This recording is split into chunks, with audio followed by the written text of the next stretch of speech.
Welcome to Daily Scripture Reading. I do not own the rights to this music. Mark chapter 5, beginning at verse 21 and ending at verse 43. This is the Amplified Version. Miracles and Healing. When Jesus had again crossed over in the boat to the other side of the sea, a large crowd gathered around him, and so he stayed by the seashore.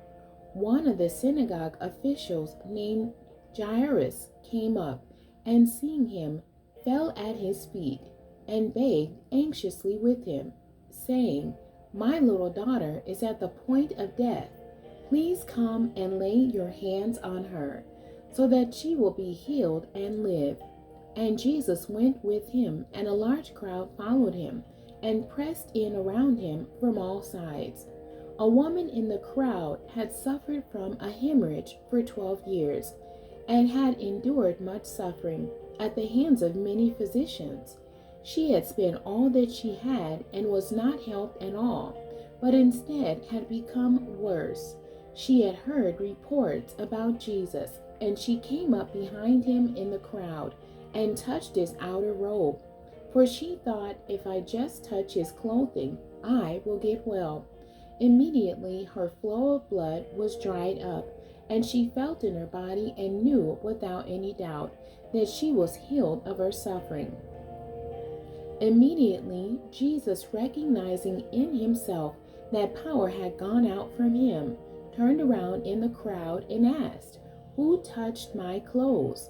His disciples said to him, "You see the crowd pressing in around you from all sides, and you ask, 'Who touched me?'" Still he kept looking around to see the woman who had done it. And the woman, though she was afraid and trembling, aware of what had happened to her, came and fell down before him and told him the whole truth. Then he said to her, "Daughter, your faith, your personal trust and confidence in me has restored you to health. Go in peace and be permanently healed from your suffering." While he was still speaking, some people came from the synagogue official's house, saying to Jairus, "Your daughter has died. Why bother the teacher any longer?" Overhearing what was being said, Jesus said to the synagogue official, "Do not be afraid. Only keep on believing in me and my power." And he allowed no one to go with him as witnesses, except Peter and James and John, the brother of James.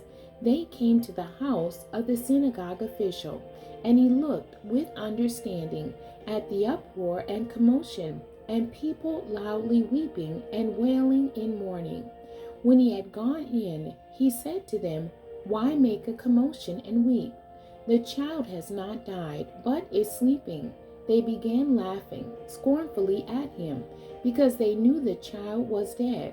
But he made them all go outside and took along the child's father and mother and his own 3 companions, and entered the room where the child was. Taking the child's hand, he said tenderly to her, "Talitha, Talitha cum," which translated from Aramaic means, "Little girl, I say to you, get up."